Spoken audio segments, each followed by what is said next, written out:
In last place, we have George M. Steinbrenner Field. It opened in 1996 and is the home of the Tampa Bay Rays for the 2025 MLB season. The Rays had been playing at Tropicana Field, which also probably would have been ranked last or close to it, but the roof at the Trop was damaged in a hurricane, so they're now playing at George M. Steinbrenner Field. This park is actually in Tampa, which is more than can be said about the Trop. However, this ballpark is the spring training home of the New York Yankees, who are a division rival of the Rays. It has a capacity of just 11,000, which is extremely small for a major league stadium. However, with the Rays' normal attendance, there are plenty of seats. It's also used as a minor league field. Overall, it's just not a major league stadium, and it isn't even made for the organization that's playing in it. Plus, playing outside in the summer in Tampa can be pretty hot. This is just a temporary home though. The next field is Sutter Health Park and is kind of in the same category. This is the temporary home of the Athletics. They obviously moved from Oakland and will be moving to Las Vegas when their stadium is built. In the meantime, they're playing at a AAA minor league stadium in Sacramento, California. This stadium opened in 2000 and has a capacity of just 14,000. Again, for many reasons similar to the last stadium, this just isn't an MLB park. Now moving on to actual permanent stadiums, next we have Rate Field, which used to be called Guaranteed Rate Field, and before that US Cellular Field, and before that New Comiskey Park. This is in South Chicago and is the home of the White Sox. It first opened in 1991 and has a capacity of a little over 40,000. Not long after this stadium opened, there were some complaints, such as the upper deck being way too high. It's been renovated multiple times, and overall the stadium is not horrific, but nothing really stands out about it as being good. One thing I personally didn't like is when I went to a game there, you could not travel between the levels. So if you had a ticket for the upper deck, you had to enter through a separate gate, and you would never be able to move down to the lower deck, and the same could be said about the lower deck. I don't know if it's always like that or just sometimes, but that's the only stadium I've ever seen do that. The White Sox also are not very good, so the stadium rarely has good crowds. It's a pretty average and simple stadium with nothing that unique or amazing, so that's why it ranks 28th. In 27th place is Chase Field, the home of the Arizona Diamondbacks. This is a retractable roof stadium in Phoenix, Arizona, which opened in 1998 and has been the Diamondbacks' only home field. The capacity is 48,330, which many people think is too much. Overall, it's a fairly cool stadium. The retractable roof makes it nice to not have to be out in the Arizona heat. There's also a pool in right center just beyond the fence. But the stadium has been criticized for not having enough space in the concourse and needing many repairs. The roof has had some problems and the stadium is overall outdated. I also heard that the AC has had some problems in recent years. The stadium has never really had a major renovation and it looks much similar to how it did when it first opened. Up next is Angels Stadium in Southern California, the home of the Angels. This stadium opened in 1966 and has not only been the home of the Angels since then, but also several football teams along the way. The Rams played there from 1980 to 1994, but it hasn't been a home football field since then. The stadium has gone through some changes. This is what it looked like when it first opened. It was pretty cool with the famous A sign, and then there was a parking lot behind the outfield fences, which probably wasn't a very good idea, but it was very open past the outfield. And then when they started playing football there, they closed it up and it looked kind of wonky. In the 90s, a renovation was done to open it back up, and this is how it looks today. Overall, it's kind of outdated. There are some cool things like the big A sign in the parking lot and the rock pile in the outfield, but the stadium might be in need of a facelift or something pretty soon. Coming in at 25th place is Lone Depot Park in Miami, Florida, the home of the Marlins. It opened in 2012, and this stadium has a retractable roof, which is very nice with the hot and humid Florida weather. When the Marlins had their orange and green theme, they had a thing in left center for home runs. Apparently everybody hated it, and it ended up being moved to outside of the stadium where it is today. They also had a live fish tank behind home and a nightclub in left center field. The outfield walls were also very strange. In 2016 the walls were changed, and the Marlins ended up changing their colors and many more things in recent years. It's a pretty cool stadium overall, but the biggest problem is that nobody really shows up to the games. The World Baseball Classic is the only time it's really had a great atmosphere. Next is Rogers Centre in Toronto, the home of the Blue Jays. It opened in 1989 and was originally called the Sky Dome. This stadium has recently had some work done to it and looks pretty fresh now. but it's a stadium that has a retractable roof and has a more artificial and indoor feel to it. This kind of stadium was popular back in the 80s and 90s, but it's become very outdated. The overall way the stadium is configured with the decks going all the way around is a very old design. There are some cool features and some that it's always had, like the hotel connected to it and the nearby tower. Globe Life Field is one of the newest MLB stadiums, but sadly it's pretty far down on the list. This stadium was made fun of before it even opened for looking like a grill from the outside. It opened in 2020 and has a retractable roof and a capacity of 40,300. It's good to have a roof for the Texas heat. However, the stadium has a very indoor and artificial feel to it, which many baseball people don't like. They play on artificial turf and do have a good amount of natural light, however that does bring in a lot of Texas heat. Many fans don't like it and miss the old stadium, which had a lot more character. The reason they moved though was because the old stadium was completely outdoors and got really hot. Globe Life Field is still a great facility, but maybe just not broken in enough yet. Or maybe it just doesn't feel like a baseball stadium but more of a field house. Up next we have Nationals Park. To be blunt, this stadium is just pretty average all around. There's nothing really horrible about it, but there's nothing that amazing either. It opened in 2008 and has a kinda cool view from a lot of areas inside. Overall, it's a pretty classic baseball experience and the capacity is a little over 41,000. One thing that's pretty nice is how they're not a sellout and have some random company name for the stadium. It's one of the few stadiums that does not have a sponsor, so respect for that. The Kansas City Royals play at Kauffman Stadium, which opened in 1973. The stadium is located right in the middle of a giant parking lot and next to the Kansas City Chiefs football stadium. It's kind of strange being so far from the city like that, but if you look past that, inside of the stadium is pretty cool. It can get really hot in the summer, but there are some areas with shade. The scoreboard is unique and the fountains have always been one of the cool features. There have been talks of the Royals moving to downtown KC and the Chiefs building an entertainment area where Kauffman is, so we'll see what happens. In 20th place is Dakin Park, the home of the Houston Astros. I still call the place Minute Maid Park and it opened back in 2000. The stadium is very unique in my opinion. However, many people feel that it's outdated and kind of strange looking. It has a retractable roof, which is nice to have in Texas, and the ballpark has an overall indoor feel. This is helpful for the heat, but many baseball fans just don't like the indoor stadiums. There's a ton of natural light coming in from left field, and one of the cool features is the train on the tracks in left field. They used to have Towles Hill, which was also very strange, but that's a thing of the past. Coming in 19th is American Family Field. This is the home of the Milwaukee Brewers and is located a couple of miles from downtown Milwaukee. This stadium looks kind of similar to Chase Field, but is nicer. It opened in 2001 and also has a retractable roof and feels like an indoor stadium. There are some giant windows for natural light and the famous slide in left field for Bernie Brewer. The stadium has had some problems and needs some upgrades. The roof had a leak not too long ago and other parts of the stadium needed work. Overall though, most fans say that it's a great experience to watch a game there. Next is Progressive Field in Cleveland. This stadium opened in 1994 and is located in downtown Cleveland. The seats have great views from most locations. The capacity is 34,830, which is somewhat small for an MLB stadium, but probably way better than having too many seats.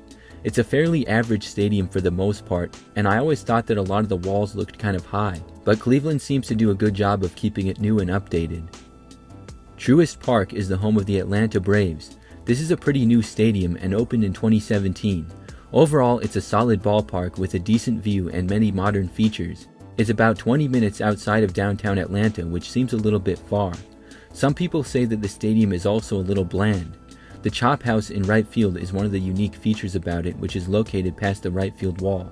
The capacity is a little over 41,000, and the Braves have been good lately, so the crowds have been pretty decent. Next is Great American Ballpark, the home of the Cincinnati Reds. It opened in 2003 and is located in downtown right next to the Ohio River. The location is great and the ballpark has some really nice views. There are some good features within the park as well, and it's a great experience to watch a baseball game there. Comerica Park is the home of the Detroit Tigers. Located in downtown Detroit, this ballpark opened in 2000. For many years, it's been known as a pitcher's ballpark with large dimensions. These have been changed a little bit though. At one point, they also had a flagpole on the field to honor their old stadium. Comerica has a nice view of downtown and a cool design from the outside as well. It's a pretty pleasant experience to see a game there, and recent upgrades have made it even nicer. Up next is Citizens Bank Park in Philadelphia. This stadium usually has a good atmosphere for games. It opened in 2004, and personally I think that the way it's not rounded looks kind of weird. But inside the stadium it's not as noticeable and there are a lot of good seats. The Phillies have been very good, so it's an intense place for a game. It's located by the Eagles Stadium near massive parking lots, but pretty close to downtown. Next we have Dodger Stadium. This is obviously the home of the Los Angeles Dodgers, and it first opened in 1962. The capacity is 56,000, which is very large for baseball. It's somewhat similar to the nearby Angels Stadium and was built around the same time period as well. However, Dodger Stadium is all around nicer. They've done a pretty good job keeping it updated without redoing everything. It also has a pretty nice view of the land outside of the stadium.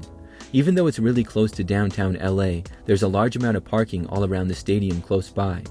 I never like when there's a giant parking lot all around a stadium, but it's nice to have that option in Los Angeles. Yankee Stadium is obviously the home of the Yankees. They moved out of their very historic old Yankee Stadium into the new one in 2009. It's located in the Bronx and was designed very similar to the old stadium. The old one was definitely a lot more historic and had more character, but the new one is still pretty cool. It's basically like a more modern version. The Yankees are always one of the better teams in baseball with star players, so there's typically good crowds there as well. The Great Hall and Monument Park are good features, and the field is pretty hitter-friendly. Busch Stadium is located in downtown St. Louis, Missouri, and is the home of the Cardinals. It opened in 2006 and has a capacity of 46,000. This stadium is all around a classic ballpark. It has one of the best views in baseball in my opinion, and there are some cool areas around the concourse. All around, this is one of the best places to see a game. Now for the top 10. In 10th place is Citi Field, located in Queens, New York. It's the home of the New York Mets and opened in 2009 after the Mets left Shea Stadium. Citi Field is an all-around very good-looking park.